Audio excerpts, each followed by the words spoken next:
This is the first podcast of the new year. So let me just say Happy New Year's and welcome back to the Nimrodjaune podcast. I'm your host, Jack Adewale, and welcome back. Shout out to all the support across all platforms. Thank you. Let's jump right into it because I really want to talk about this right here. Conditioning. I feel like the present day version of conditioning is the absence of truth, but the reconfirmation of ideals that comfort us. And what I mean by that is, it's particularly easier to convince somebody or to condition them that a certain ideal is factual or logical if it comforts them or it gives them some form of comfort or allows them to believe in their delusion as opposed to the actual truth of the matter, right?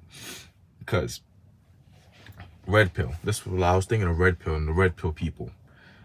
There's a lot of men who believe that was an actual form of ideal because the men that was spewing the nonsense lived the life that they were portraying.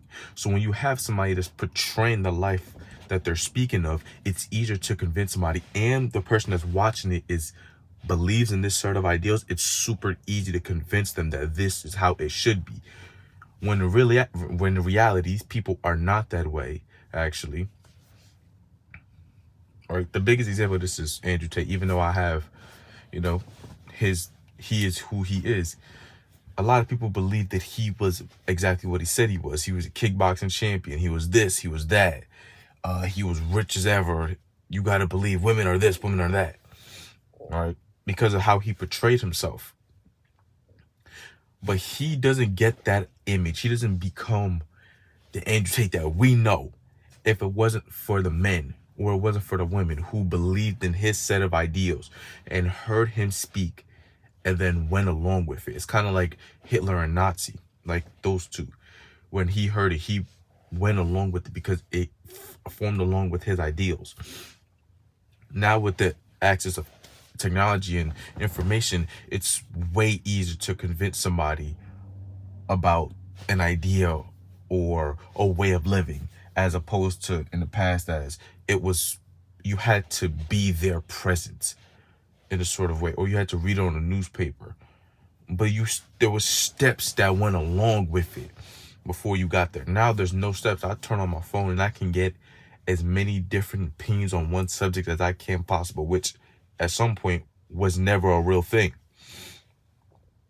which is interesting to me because I remember when Andrew Tate was doing his thing, going back to Andrew Tate. I remember that. I was 13, I'm pretty sure. Wait, I'm 18 now.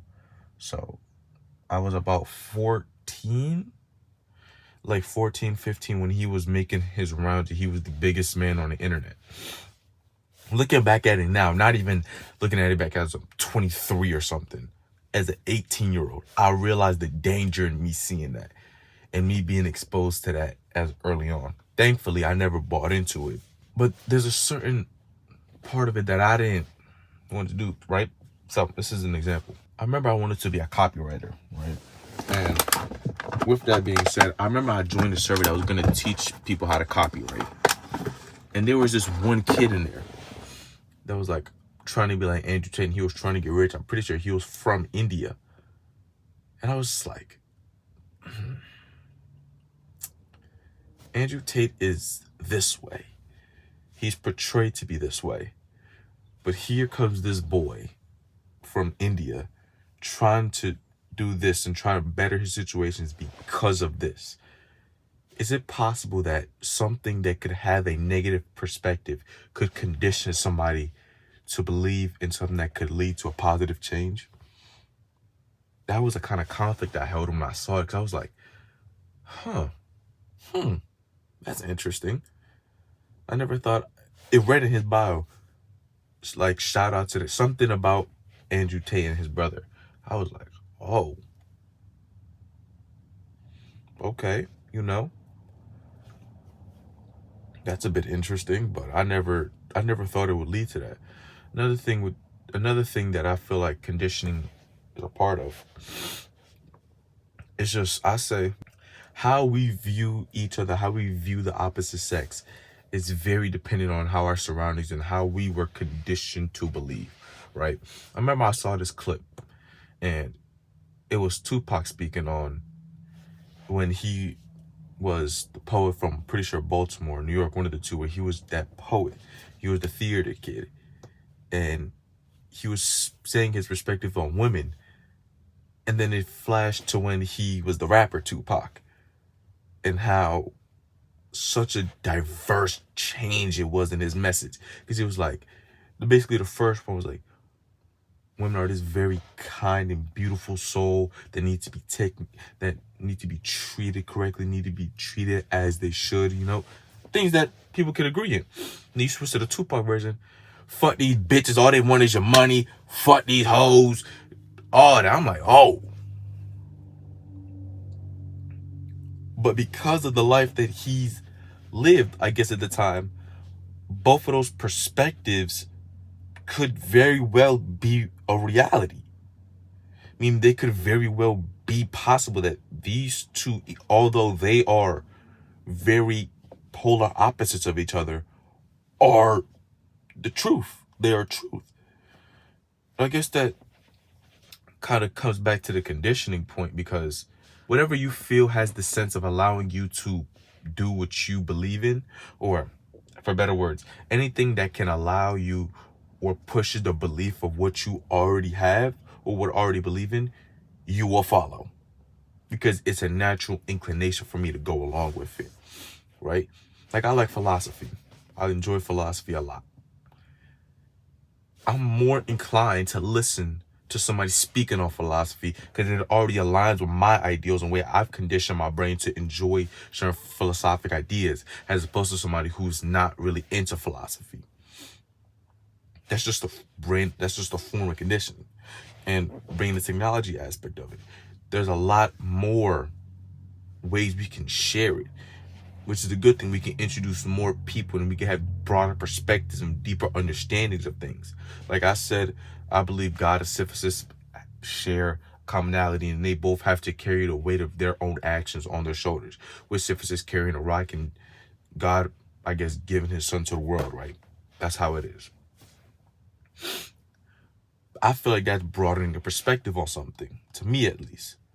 But to somebody, they can view it as a negative as to why is he saying these things? Why is he portraying it this way? Things like that. The internet plays a very huge role in the distribution of our ideas and how we can condition and improve in our own intellectual thinking, right? But with that being said, we have to have a level of discernment into how we are going to take in this information and what information we take in. Because just because information is coming from this person with this degree or this background doesn't mean it should be taken as is.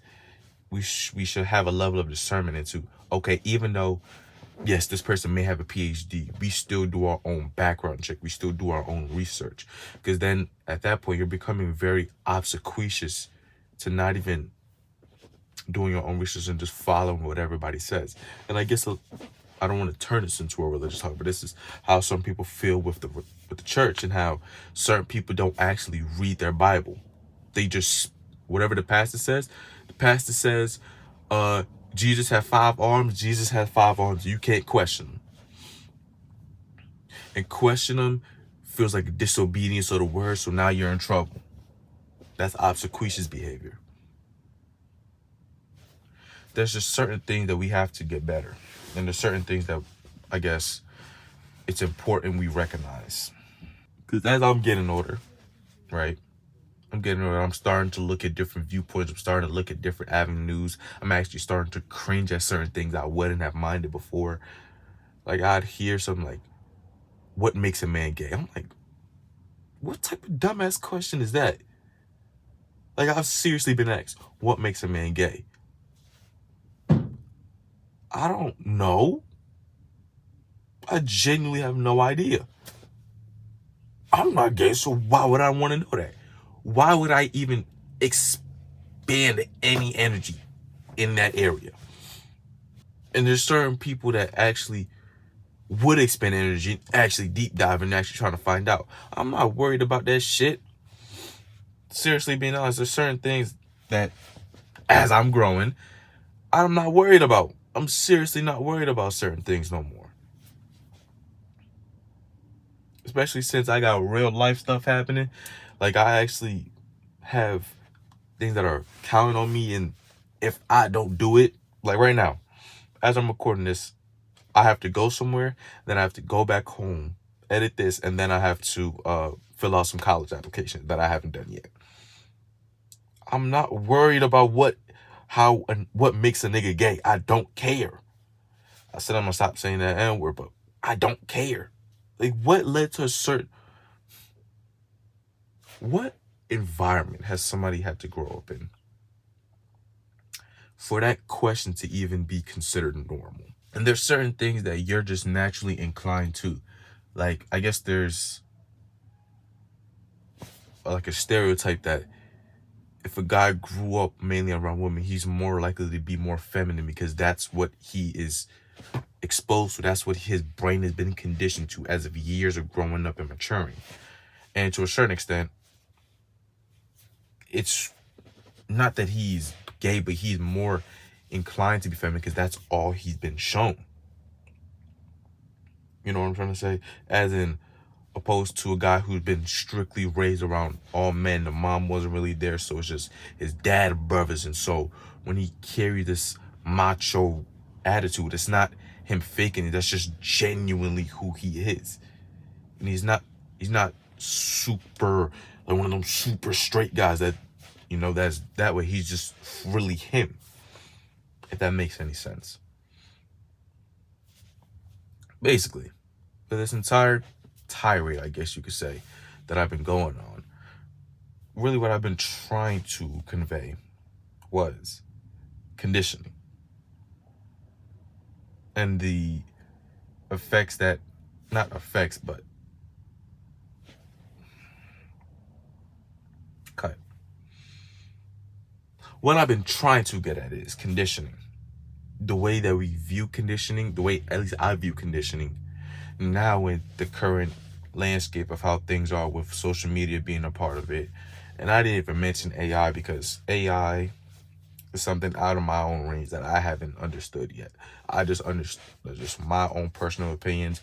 I'm not really using AI to further expand the view. I may use AI to help me with my homework or to help me not write something, but give me feedback on what I can correct about it to make it better. I'm not really using AI as a therapist or as a friend. I'm not using it as that. I would use it like how I would use Google, even though it still has its own negatives that's already aware, that I'm aware of. So I've cut back on my AI use, really. But